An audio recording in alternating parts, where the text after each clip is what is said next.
It's Way Up with Angela Yee. I'm Angela Yee, and Jasmine from the Jasmine brand is here. And it is time for Ask Yee. That's when you guys have to call in and ask anything you want. 800-292-5150. We are always here to help however we can. Hello. Who's this? This is Toya. Hey, Toya. How are you feeling? Hi, Toya. Good. How are you? Good, thank you. So what's your question today for Ask Yee? My question today is I want to know, how do I repair me and my mother's relationship? We've always had a tumultuous relationship over the years, and my mother recently felt, sick. She's very sick. She had a stroke, and I'm trying to mend things, but for some reason she doesn't want to mend them. We both have accused each other of sleeping with each other's men and just different things that have kind of transpired over the years. But when I came home to put that stuff to rest, and things just keep happening. They had my mother a surprise birthday party. They didn't invite me and my kids. Wow. And I'm her only daughter, and I have her only grandkids. And it's like she's almost trying to cut us off, and it's sad because I'm almost like a B word in the street to my mom, but I've seen her be that with her mother. I'm trying to break this curse, but it's hard for me to deal with because I don't understand it. And now that she's sick, we were told that, basically it's written that we can't see my mom at her funeral because me and my kids will never look down on her. I have 4 children. She doesn't speak to my children. She's created issues with my children, tried to create issues between me and my children. And I don't know what to do because I'm still wanting to mend this relationship with my mother. I'm still a little girl that wants that hug, that wants that love, because I'll never get it anywhere else. And Toya, I don't know what to do. I just want to say you've already broke that generational curse just by you even having this conversation, right? So I want to start there. And the fact that you've been able to love your children and give them the unconditional love that they need as their mom. Yeah, that's really breaking the generational curse. Mm-hmm. So it's just something going through, Mm-hmm. But so what I feel like. And a lot of times our parents, we look at them like they're supposed to be our superheroes. But she's clearly gone through some things herself to make her this way. And her treatment of you is more of a reflection of what she's been through. And it really doesn't have to do with you or anything that you have any shortcomings or anything like that. That's more of her issue. And so I think at a time like this, you make your best effort. And that's the best that you can do. Right. And now we're not even allowed. She's been out the hospital about a month. Me and my kids are not allowed around, Who's preventing you? Me and my brother, we keep in contact. My mom has me and my brother. So he's letting me know my mom don't want to see me right now.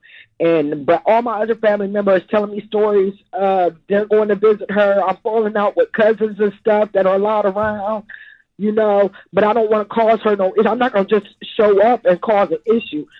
She had a brain hemorrhage, so I'm not going to show up and then we get into an argument and something happens, know.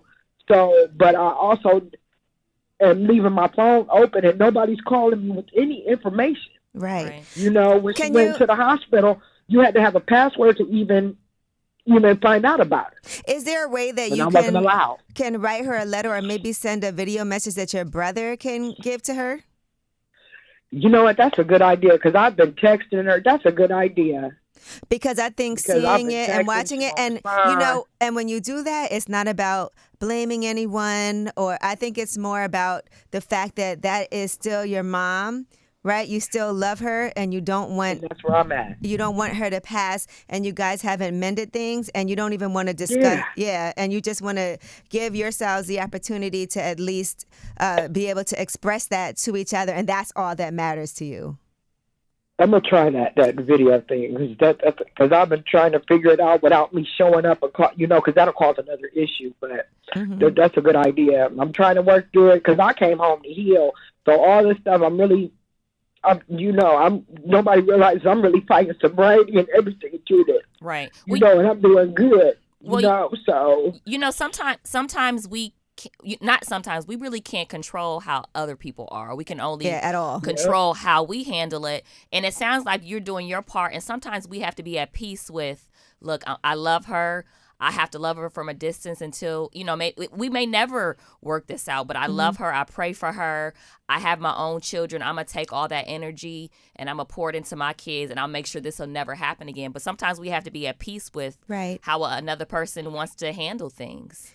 It's out of your control. I think that's what I'm gaining, is trying to gain some peace. Yeah.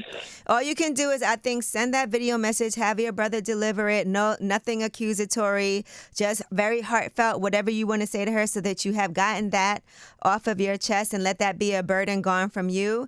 And then she can take it from there. But that's the best you can do. If you said she's had her health issues, brain hemorrhages, you can't just show up there. Right. But I understand that you want to, but you can't. But what you can do is give her whatever love that you want to give her, and so that when she does pass, at least she'll have that, and maybe she'll come around before that. But in the meantime, you've gone through every avenue that you could. And look, breaking that generational curse is also giving unconditional love to your children and never letting that happen in your relationship. Yes. And you may want to think about. Thank you for calling. Oh, I'm sorry. Go ahead. I'm sorry. I was going to say, you may want to think about, how you mentioned, you want that, you feel like a little girl and you want that attention from your mom that you never kind of got. You may want to think about at some point talking to somebody about, kind of your experiences as a kid and wanting your mom and that sort of thing, to kind of work through that too. Yeah.